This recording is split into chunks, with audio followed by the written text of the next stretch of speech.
što je to? To ćete sad vidjeti, Radit ćemo po tradiciji patku sa plavim zeljem ili crvenim kupusom.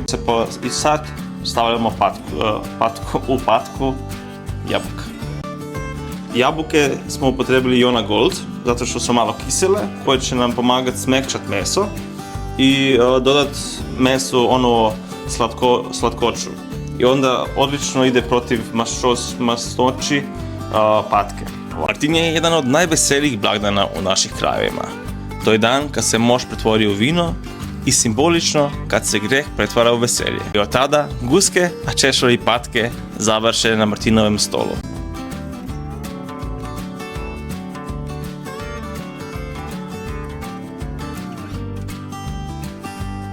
Evo ovako, Martinova gozba je napravljena, imamo našu patku, našu zelje i mlince i naravno čašu dobrog vina.